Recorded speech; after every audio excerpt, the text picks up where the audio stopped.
Selamat pagi yang saya hormati Ibu Ira. Saya Juneri Van Laksono dari kelas 9A nomor absen 17 akan menyampaikan pendapat kontra saya mengenai tema yang saya dapatkan, yaitu kecerdasan buatan akan membawa lebih banyak dampak negatif daripada positif dalam 20 tahun ke depan. Namun sebelumnya saya akan memberikan definisi mengenai kecerdasan buatan.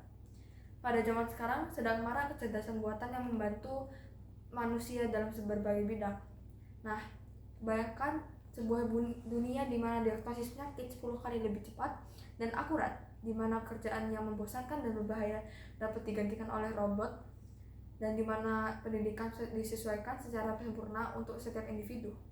Kedengarannya seperti tidak nyata, bukan? Atau seperti fiksi ilmiah. Namun, inilah potensi yang dijanjikan oleh gelombang revolusi teknologi yang kita kenal sebagai kecerdasan buatan, atau sederhananya bisa kita sebut sebagai AI.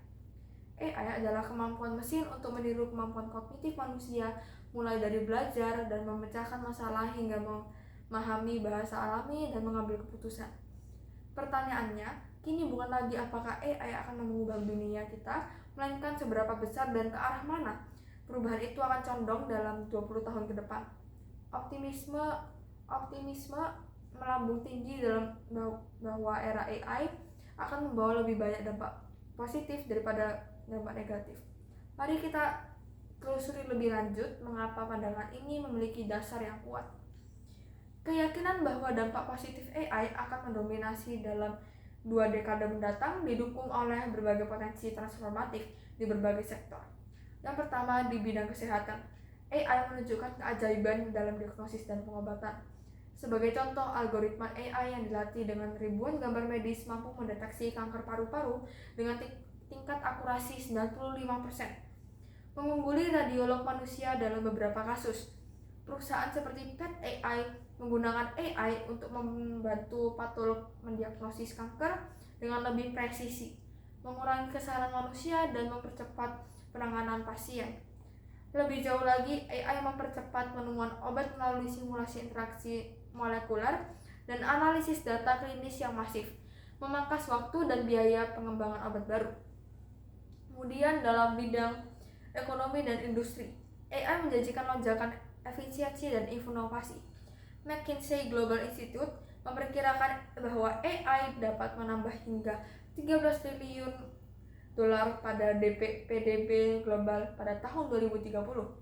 Automatisasi berbasis AI telah mengubah lengkap manufaktur dengan robot yang mampu melakukan tugas-tugas rumit dengan presisi dan kecepatan yang konsisten.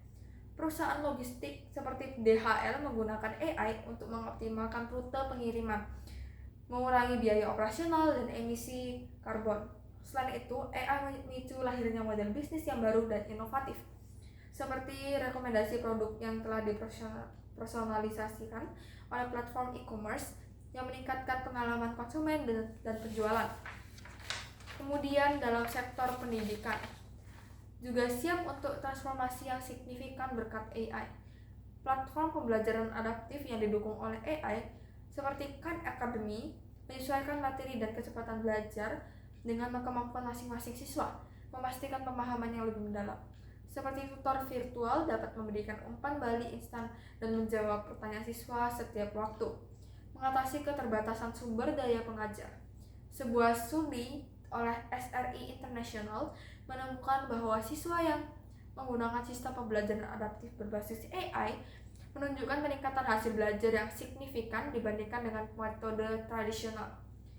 Lebih jauh lagi, AI berpotensi dalam kunci dalam mengatasi tantangan global, dalam memengaruhi perubahan iklim. AI dapat menganalisis data iklim yang kompleks untuk memprediksi pola cuaca ekstrim dan mengoptimalkan penggunaan energi. Di bidang pertanian, AI digunakan untuk memantau kesehatan tanaman, mengoptimalkan irigasi dan penumpukan, serta memprediksi hasil panen, berkontribusi pada ketahanan pangan. Sebagai contoh, perusahaan seperti Blue River Technology yang kini bagian dari John Deere mengembangkan sistem AI yang memungkinkan traktor untuk menyemprotkan herbisida hanya pada gulma, mengurangi penggunaan bahan kimia secara signifikan. Kemudian dari sini kita dari data-data yang disertakan di atas, dapat kita lihat bahwa potensi AI dapat membantu manusia di berbagai bidang. Data dan contoh yang konkret dari berbagai sektor menunjukkan bagaimana AI telah memberikan solusi inovatif dan meningkatkan efisiensi.